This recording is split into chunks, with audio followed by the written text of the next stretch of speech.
Tata company जिसका net worth 31.7 trillion rupees है, जो आज ट्रक, कार, सॉल्ट, स्टील और भी बहुत कुछ बनाती है। तो इस सब की शुरुआत 1868 में जमशेदजी टाटा से हुई थी। नसरवान जी टाटा के बेटे जमशेदजी टाटा केवल 20 साल के उम्र में ही अपने गाँव छोड़कर शहर में शिफ्ट हो गए और वहाँ पर कॉटन की बिजनेस करने लगे। जमशेदजी टाटा का जन्म 3 मार्च 1839 को बसारी गुजरात में हुआ था। उनके पिता का नाम नसरवान जी टाटा और माता का नाम जवीन बाई टाटा था। तो जमशेदजी टाटा केवल 21,000 रुपए से खुद का व्यापार शुरू करने लगे। उनका सपना था कि वे भारत में फैक्ट्रियां बनाकर देश की मदद करना चाहते थे। उनका मानना था कि अगर भारत में फैक्ट्रियां होंगी तो यहाँ के लोगों को रोजगार मिलेगी। तो इसी सोच से टाटा की शुरुआत हुई थी।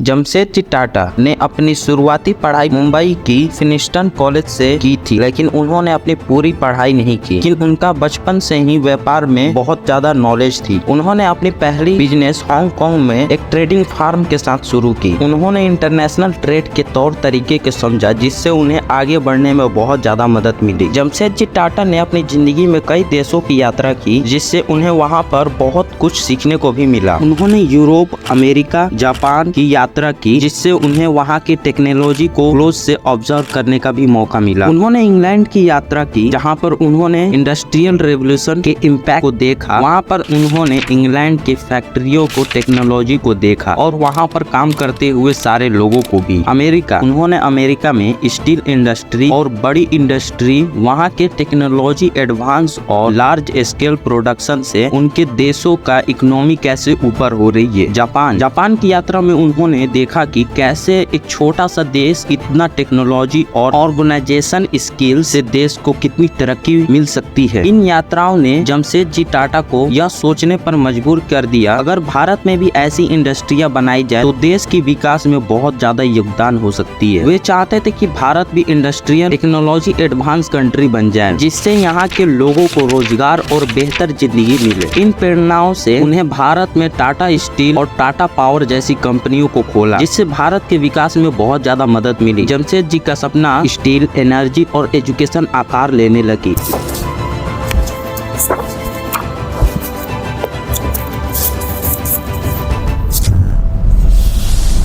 1907 में टाटा स्टील कंपनी, और उन्होंने स्टील कंपनी इसलिए बनाई ताकि हमें दूसरे देश पर निर्भर ना रहना पड़े। इसलिए ये टाटा स्टील दुनिया की 5वीं और इंडिया की नंबर 1 पोजीशन कंपनी बन गई। इसका प्रोडक्शन कैपेसिटी 28 मिलियन टन है। इन्हीं सब के वजह से टाटा कंपनी को कई पुरस्कार भी मिले। एजुकेशन, टाटा समूह ने भारत के एजुकेशन और रिसर्च में भी बहुत ज्यादा योगदान दिया है। Tata institute of science, Tata institute of fundamental research, Tata institute of social science जैसी स्थापना की। टाटा इंस्टीट्यूट ऑफ साइंस की स्थापना 1909 में हुई थी। इस इंस्टीट्यूट के लिए जमशेदजी ने अपनी संपत्ति का आधा हिस्सा दान किया था। इसके अंदर साइंस, इंजीनियरिंग और डिजाइन जैसी काम पर रिसर्च होता है। Tata institute of fundamental research की स्थापना 1945 में हुई थी। इसकी स्थापना होमी भाभा ने JRD टाटा के मदद से की थी। इसका लक्ष्य ये था कि इसे दुनिया का नंबर 1 फिजिक्स कंपैरेबल स्कूल बनाया जाए, जहां पर school of mathematics, school of natural science, school of technology and computer school जैसी विभाग हैं। Tata institute of social science की स्थापना 1936 में हुई थी। ये भारत की सबसे पहली सोशल वर्क इंडस्ट्रियल थी। जब ये बना था तब इसका नाम सर दोराबजी टाटा सामाजिक कार्य स्नातक था। उसके बाद 1944 में इसका नाम टाटा सामाजिक विज्ञान संस्थान कर दिया गया। उसके बाद JRD टाटा के अंदर कई कंपनियां तेजी से फैलने लगी, जैसे कि टाटा मोटर्स, TCS और टाइटन जैसे पर लोगों का विश्वास बढ़ गया। इसी वजह से ये कंपनियां हाई क्वालिटी प्रोडक्ट के लिए फेमस हो गई। अब ऑटोमोबाइल जैसी कंपनियों पर बात करने से पहले हम जेआरडी टाटा के बारे में बात करते हैं। जहांगीर रतन जी दादा भाई टाटा, जिन्हें हम जेआरडी टाटा के नाम से भी जानते हैं, जो कि टाटा कंपनी के चेयरमैन थे। उनका जन्म 29 जुलाई 1904 में पेरिस, फ्रांस में हुआ। 34 साल की उम्र में उन्हें टाटा कंपनी का चेयरमैन बना दिया गया और देश की पहली फ्लाइट इनके द्वारा ही बनाई गई थी, क्योंकि ये भी एक पायलट रह चुके थे। उन्होंने 1932 में टाटा एयरलाइन बनाई और आगे चलकर यही टाटा एयरलाइन इंडियन एयरलाइन में बन गया। 1953 में सरकार ने उन्हें एयरलाइन इंडिया का चेयरमैन बना दिया। इन्हीं सब के बाद जेआरडी टाटा को कई पुरस्कार भी मिले। 1957 में पद्म भूषण और 1992 में भारत रत्न से सम्मानित किया गया। टाटा मोटर्स की नेटवर्क 3.4 ट्रिलियन रुपीज है। टाटा मोटर्स की शुरुआत 1945 में एक लोको मोटर के तौर पर हुई थी। टाटा ग्रुप ने 1954 में जर्मनी डेलमर बेंज के कंपनी के साथ कमर्शियल व्हीकल सेक्टर में प्रवेश की। इसके बाद टाटा ने जमशेदपुर में डेलमर को ट्रक बनाने के लिए उन्होंने एक फैक्ट्री भी बनवाई। नवंबर तक टाटा और डेमलर ने मिलकर एक पहली ट्रक बनाई, जिसकी शक्ति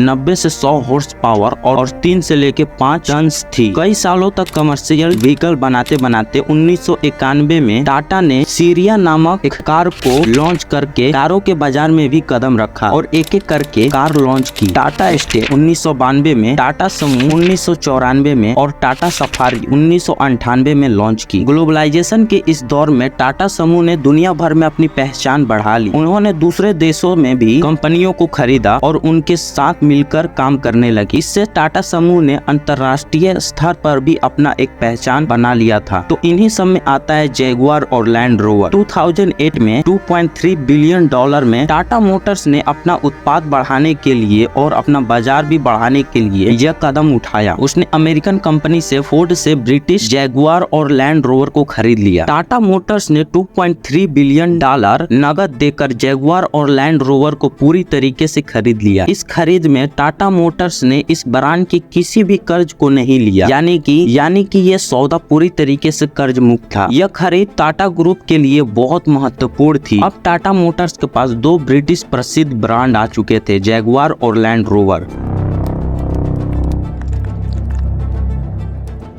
टाटा ग्रुप ने वो सारे काम किए जो देश को जरूरत थी और बाकी सारी कंपनियों के मालिक अपने बेटे और बेटी की शादियों में हजारों करोड़ रुपए उड़ा देते हैं और वहीं पर टाटा देश के लिए काम करती है, यहाँ के लोगों के लिए काम करती है। एक छोटे से व्यापार से शुरू होकर एक बड़े विश्वासी समूह बनने तक टाटा ग्रुप पूरे इंडिया की सबसे विश्वासी कंपनी है। उनकी ये विरासत न केवल भारत बल्कि पूरे विश्व के लिए भी भविष्य का आकार देती है।